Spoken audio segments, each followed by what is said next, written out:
Halo teman-teman, welcome back to my YouTube channel. Jadi di videoku sebelumnya ada yang komen apa sih dokumen dan langkah-langkah untuk menikah dengan warga negara Singapura. In this case, aku orang Indonesia, aku belum pernah kerja di Singapura, belum ada pas atau visa apapun. Jadi pure staying in Indonesia, dan suamiku orang Singapura asli. Oke, kita langsung aja bahas, dan aku mau kasih tahu kalau semua informasi yang aku akan sampaikan itu tertera di websitenya marriage.gov.hg. Jadi kalau misalnya kamu merasa ada penjelasan yang kurang jelas, just refer to the website, oke? Oke, untuk semua langkah-langkah dan dokumennya itu jelas ada di websitenya. Dan langkah yang pertama itu adalah kamu harus attend marriage program course-nya mereka. But for me and my husband, kita nggak ikut itu, dan kita langsung ke tahap yang kedua. It depends on you. Kalau misalnya kalian merasa butuh foundation, butuh sesuatu pegangan yang kuat gitu ya untuk menjalani pernikahan, kalian bisa ikut course-nya. Ya kalau misalnya kamu merasa sudah cukup mature dan siap, langsung aja ke tahapan yang kedua, yaitu submit application.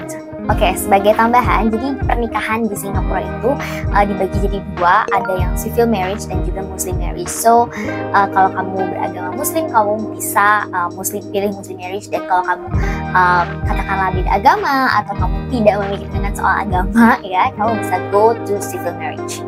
Dan tambahan konteks, kalau misalnya kita di Indonesia itu ada sebutannya akad atau pemberkatan dan juga resepsi, dua acara utamanya. Nah, di website ini itu hanya membahas tentang akad atau pemberkatannya. Jadi ada one solemnizer, we call it solemnizer, yang melegalkan pernikahanmu. Untuk resepsi itu di luar website ini.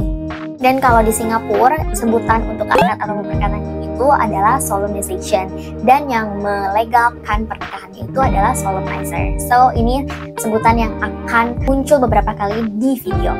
Lanjut, yang kedua adalah dimana kita mempersiapkan untuk submit application.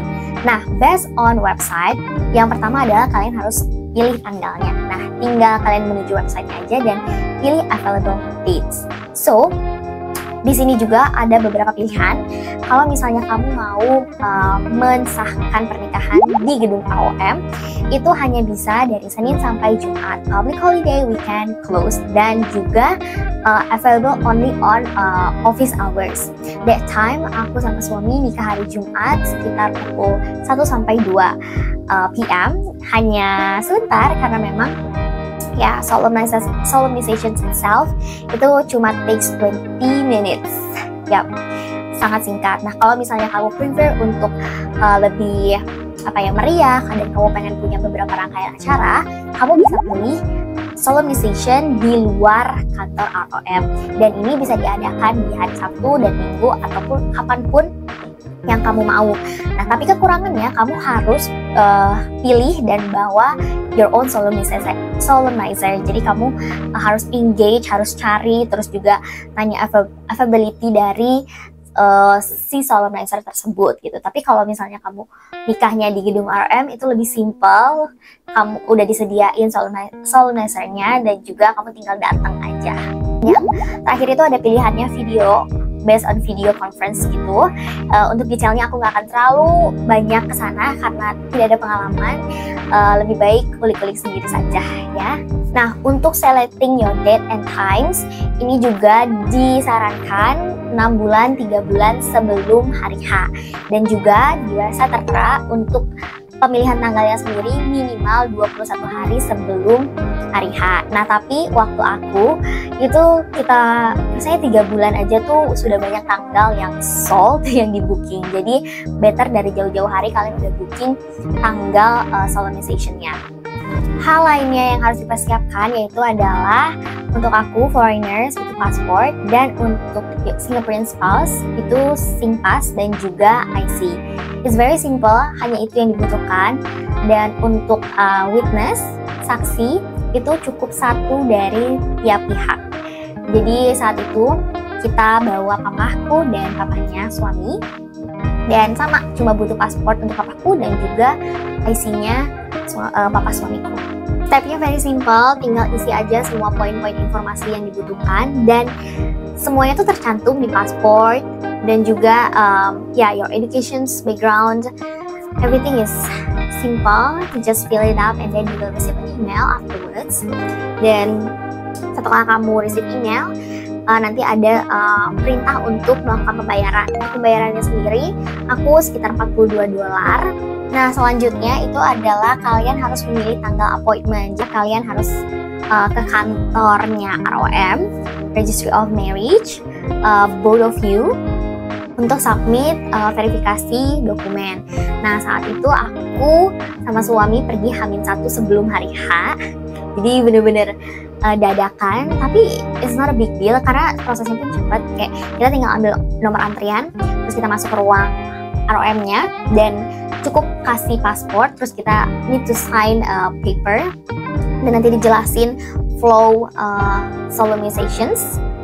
That's all, very simple, kayak cuma 1 jam aja. Dan tambahan untuk verifikasi dokumennya itu paspor sendiri dan juga paspor witness atau ID witness. Dan saat itu rasanya suamiku nggak bawa IC, jadi nggak bawa IC-nya papanya, jadi cukup pakai foto, soft copy pun nggak apa-apa. Dan selanjutnya di hari H, gak lama setelah itu aku langsung receive marriage certificate-nya very fast. Mereka bilang sekitar 2 sampai beberapa hari, beberapa week, tapi aku receive di hari itu juga.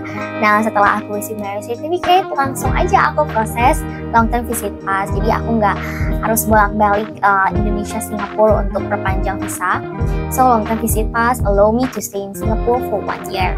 Dan aku mau kasih tahu buat teman-teman yang berencana untuk menetap dan kerja di Singapura, kalau kalian pengen LTVP long term visit pass kalian cepat keluar, jangan lupa sebelum menikah, jauh-jauh sebelum menikah, jangan lupa untuk submit daftar PLMA atau Pre-Marriage Long Term Assessment. Basically, you just need to submit to fill some of the information, dan nanti nunggu sekitar beberapa minggu, kamu bakalan dapat email untuk melihat apakah kamu eligible untuk staying dan juga menikah dengan orang Singapura. Dan saat itu aku nggak kerja, aku belum kerja di Indonesia, terus juga baru lulus, dan puji Tuhannya bisa pass this application assessment.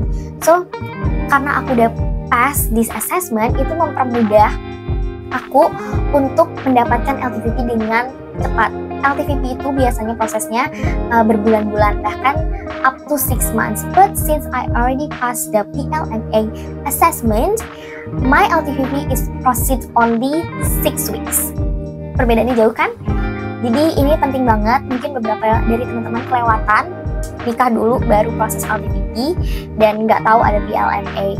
Jadi aku mau ngasih tahu ke teman-teman semua yang berencana untuk nikah, plan it from afar, PLMA, and then ROM, then LTVP. So that's the 3 steps. Alright, kurang lebih itu informasi yang mau aku sampaikan. Mohon maaf kalau berbelit-belit dan juga loncat-loncat.